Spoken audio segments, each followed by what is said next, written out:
Louisiana was practically a fait accompli when one man emerged from the political arena and provided the initiative needed to give Louisiana's French-speaking citizens the chance to regain their language and culture. James Domengeaux, a lawyer from Lafayette, was a former Louisiana legislator and congressman. He had stood toe-to-toe with the Huey Long dynasty and had beaten President Harry Truman at poker. Taking advantage of his position on the political scene, he convinced Governor McKithen and the legislature to create the Council for the Development of French in Louisiana, le CODOFIL.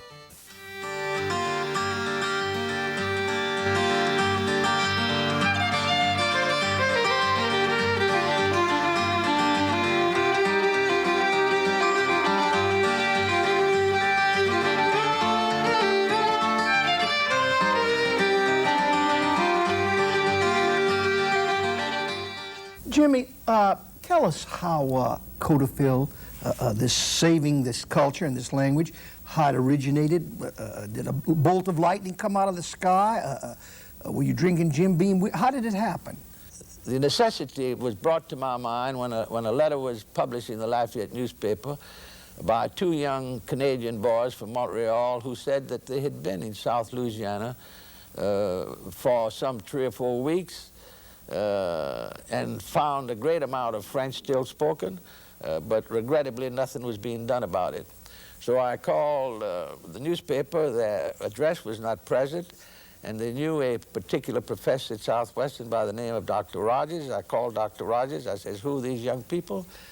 And they came to see me, and I went around with them throughout South Louisiana and saw for myself that the French language, to be preserved, needed immediate attention. And then I tried to present this to Governor John McKithen. If it had not been for him, this movement never would have started. He gave me absolute, complete, blinded support. You know that better than I do.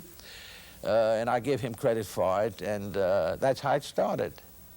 C'est très dur de suivre un homme comme M. Domengeaux, parce qu'il était très énergétique. C'est lui qui a ramassé le téléphone. Il a appelé M. Georges Pompidou dans la France même. Et, il y en a qui croyaient mais Jimmy fou, mais pour appeler le président de la France, il a dit on a besoin de l'aide. Si tu ne nous aides pas, on va parler la langue ici dans la Louisiane. Et c'est là que la France nous a aidés. Il a contacté aussi la Belgique et Québec. Et si ça n'avait pas été pour ça, comme je dis, les faux hommes, M. Domengeaux, notre langue aurait été parlée. En 1992, grâce notamment au CODOFIL, les Cajuns ont retrouvé l'envie de parler leur langue. J'ai appris à parler français 2 ans et demi passés parce que je suis fier d'être Cajun et je n'ai jamais appris à parler en français avant ça. Si quelqu'un peut parler français, les deux langues, anglais et français, c'est plus bon parce que les enfants peuvent... Ça encourage les enfants d'être exposés d'autres cultures. Et puis c'est quelque chose, je crois, c'est bien bon. Ça ne me gêne pas de parler en français du tout. Et j'ai rencontré dans mes travaux à la capitale des visiteurs de la France. Eux, ils pouvaient me comprendre et moi, eux. On n'avait pas la misère du tout. Il y a des études, des professionnels qui ont étudié ce sujet. Et puis, ils trouvent que c'est quelqu'un, des enfants qui peuvent parler français et anglais va faire mieux à l'école. C'est pas facile d'apprendre français quand on a l'âge de 47 ans. Mais si tu veux, tu peux, comme dit le Acadien. When I think about CODOFIL, I think about an evolution with 3 major dates that stand out in my mind. And ironically, one of them is not 1968, when CODOFIL was established. Rather 1974, 1980, and 1997. In 1974, CODOFIL sponsored the first Cajun Music Festival. And that was a very unusual event. Nobody had ever done anything like this before, calling attention to the value of one of our remarkable cultural resources. Nobody knew how to do it. Nobody knew what the effects of it was going to be. And what happened was CODOFIL realized that there was a cultural side to its movement. Up until then, it had been very language-only oriented. It tapped into a grassroots movement strength for the first time. The second thing was that the older people in this area realized that their culture was of value. It had something to contribute to the future. And the third thing that happened was that a whole group of young musicians who had up until then only had the Rolling Stones and the Beatles and Elvis Presley and everybody else in popular music to imitate, realized that there was an immensely valuable cultural resource here, and that they could play the music of their own heritage. And people like Michael Houssaye, Zachary Richard, Bruce Degrepont a little later, musicians like that turned to the music of their own culture. That movement and the realization that there was a Louisiana side to what was going on in the CODOFIL movement led to the other date, 1980, which was the publication of Cri sur le Bayou, the first literary work in written Cajun French. We had had a discussion for years about the importance of teaching French in Louisiana in a way that respected the way French was spoken in Louisiana, not only importing it from outside. And James Domengeaux, the chairman of CODOFIL, was resisting this. He felt like teaching Cajun French was not even possible. He kept saying it's an oral language. It doesn't even have a written form. It has no grammar, it has no validity. And we argued with him for years about the philosophy, the theory of this. And suddenly one day I realized we're not going to talk him into this. We have to show him something. So I got together with Zachary Richard and Kenneth Richard and several other people that I knew had written some things. And we convinced Zachary Richard's music publisher in Montreal to do us a favor, to publish the book called Cri sur le Bayou. When I received the first advance copy, I literally walked into James Domengeaux's office with it behind my back. Mon atout, si on jouait à la bourre. And I knew Mr. Domengeaux was going to goad me once again, as he always did, telling me how we couldn't possibly teach Cajun French in the schools because it was an oral language, it had no written form. And at that point, I plopped it on his desk like a trump card. And he said, "What's this?" I said, "You can't say that anymore, now it is written." And he said, "Well, let me take a look at this and let me consider this." It was a Friday afternoon. Can you come back Monday? And I said, "Sure." I came back Monday, and by then he had realized that there was what he had always considered a problem was actually an opportunity. Cri sur le Bayou, comme si c'est trop tard, comme si la bataille était perdue. Tout le monde proche de se retourner de bord, courir se cacher dans le grand bois. Comme si aucune graine poussait dans cette terre sèche et poussiéreuse, et que la Saint-Médard s'annonçait sans pitié.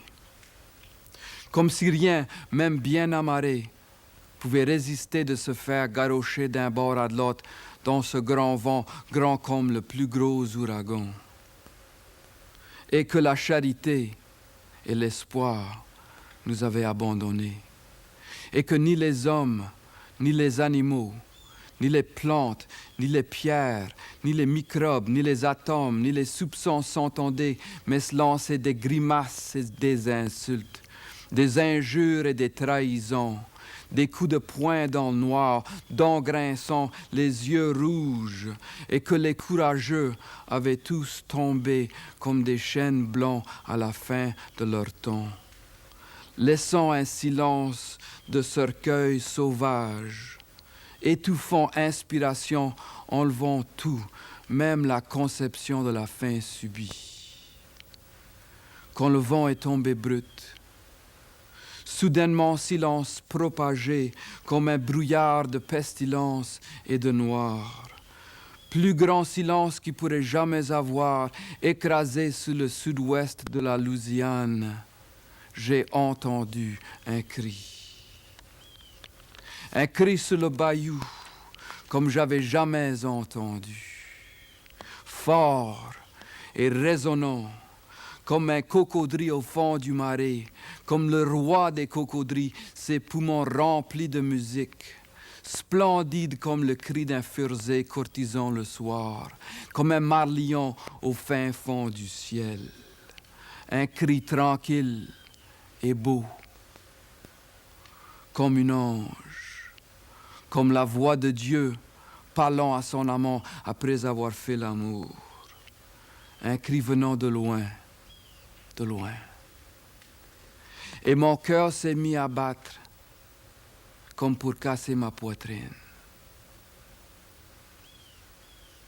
Et sans faire le moindre titrin, j'ai gardé autour de moi, furtif, me demandant si quelqu'un d'autre l'aurait entendu aussi.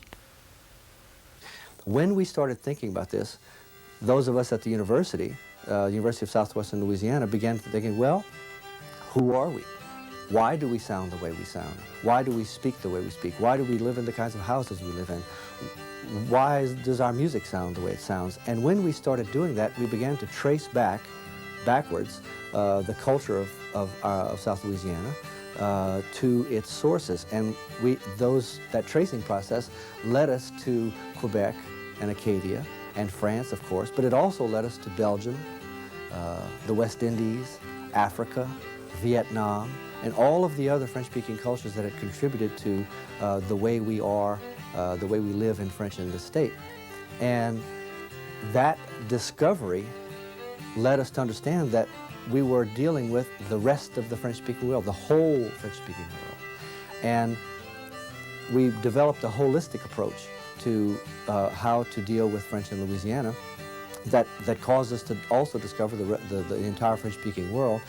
And we realized that nobody else was paying attention to any of that. And so we began to develop an area of study that would consider the literature of Quebec and Acadia and Belgium and Africa and the Maghreb and the West Indies and Louisiana, for that matter.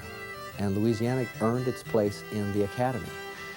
And we just recently, a couple of days ago, in 1997, graduated, conferred the first doctoral degree in Francophone Studies at USL. In fact, in the United States, and in North America. I would like to let you know that this guy is not only doing a fantastic job for us, but he is the main reason that we are so successful in our coordination with all the Francophone countries. He is a great, great coordinator for us in Louisiana, and he deserves a large round of applause. And I appreciate it. That was 10 years ago, and now we're getting ready to celebrate the 30th anniversary. CODOFIL and James Domengeaux really had a great impact on my life.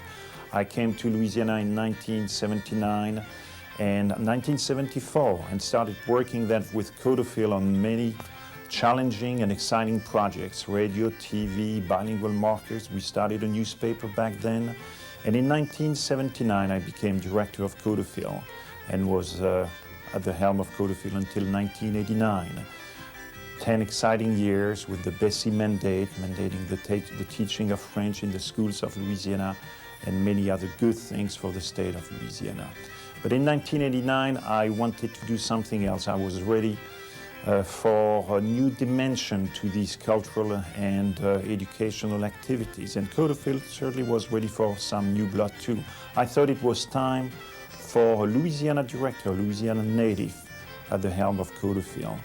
Voilà, aujourd'hui nous apprêtons à fêter le 30e anniversaire. J'ai gardé de nombreux amis au CODOFIL. Je reste membre de la fondation du CODOFIL et je reste très attaché au CODOFIL. Après un Belge puis un Français, c'est au tour d'une Louisianaise, Earlene Broussard, d'accéder au poste de directrice. Après que c'était l'heure de voir une Louisianaise, Et c'est pas pour dire que les autres n'ont pas travaillé très dur. Je ne peux pas dire assez pour eux, M. Phillipe Gustin et M. Jacques Henry, les dernières 3 années. Ils ont travaillé dur, ils ont fait du bon travail. Mais il y a 15 ans, depuis on a eu un Louisianais dans cette position. Et on voudrait montrer au monde qu'on a du monde, et qu'il y a des Cajuns qui sont capables de tenir la position comme ça. Et Earlene Broussard était très qualifiée depuis des années à travailler pour préserver la langue, et surtout dans la région d'Acadiana. Elle était bien connue pour ça. Avant d'être directrice du CODOFIL, j'ai été enseignante de français dans un lycée, dans un high school.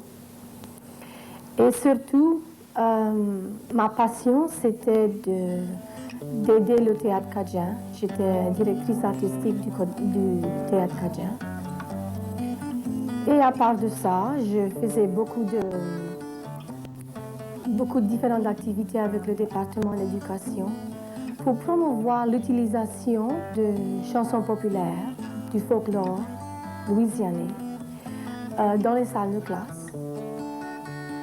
Je crois que maintenant, le Conseil pour le développement du français en Louisiane se rend compte qu'il faut avoir des Louisianais qui participent dans ce mouvement. Après tout, c'est aux gens de la Louisiane de sauvegarder leur héritage et leur culture. Il faut que ça vienne d'eux. I would like to thank the Executive Committee of the CODOFIL Board for having given me this opportunity to serve the state of Louisiana as Executive Director. When I think back as a little boy growing up in Baye-Lafourche, my prospects of ever speaking French were not very bright. My grandfather had just started to teach me a few words in French, but unfortunately he died. Ironically, that was the same summer that CODOFIL was founded. Years later, I was able to take advantage of many of the programs that CODOFIL offered, and I was able to learn to speak French, learn to read it and write it, make it a living part of myself and my heritage. I was able to learn my Cajun heritage, my French heritage here in Louisiana, and be proud of it.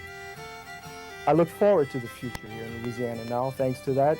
There are many, many exciting projects that we're working on right now, not the least of which, of course, is Francofête, celebrating 300 years of French presence and heritage here in Louisiana.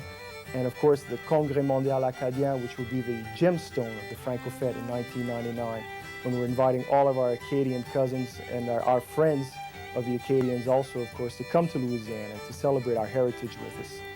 I'm very excited also to think that today, somewhere in Louisiana, there's a small child who's learning to speak French also, who grew up and be able to learn our ways and speak the French language here in Louisiana, and perhaps one day grow up to be, who knows, director of CODOFIL, a doctor, a lawyer, where French is going to be an integral part of his or her life. I'd like to thank all of those who have come before me also as CODOFIL, and all those who are still working in the French movement here in Louisiana, to join with me so we can help bring French Louisiana into the 21st century. À tous ceux et à toutes celles qui travaillent pour la langue française en Louisiane, je vous dis merci, bon travail, et continuons la lutte pour la survie du français en Louisiane. To review the many successes of the past 30 years and to share with us the exciting new activities currently in the planning stages, here is another lawyer from Lafayette, Warren Perrin, the president of CODOFIL. As we're celebrating CODOFIL's 30th anniversary, I think it's important to remember the past and the work of many people that have led to the tremendous success of our French education programs in the schools, evident today by the continuing to expand French immersion programs, the fact that we're teaching French to over 80,000 students every day in Louisiana schools, and of course the popularity of the bilingual programs for tourism. But I think something that's a little more intangible is the pride that has been restored in Louisiana citizens as a result of CODOFIL's work during the last 30 years. And as we look to the future, I think we have the unique opportunity to showcase CODOFIL's successes in the year 1999, which will be Francofête 1999, Louisiana's tricentennial, the beginning of a one-year opportunity to showcase French Louisiana. And as part of Francofête will be the Congrès Mondial Acadien, or the opportunity to invite all Acadians to come to Louisiana in August of that year.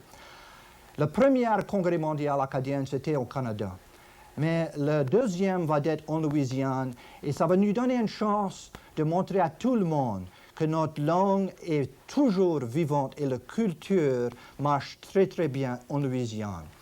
Et maintenant, j'aimerais passer la parole au docteur William Arceneaux, le président de la Fondation CODOFIL. Docteur Arceneaux.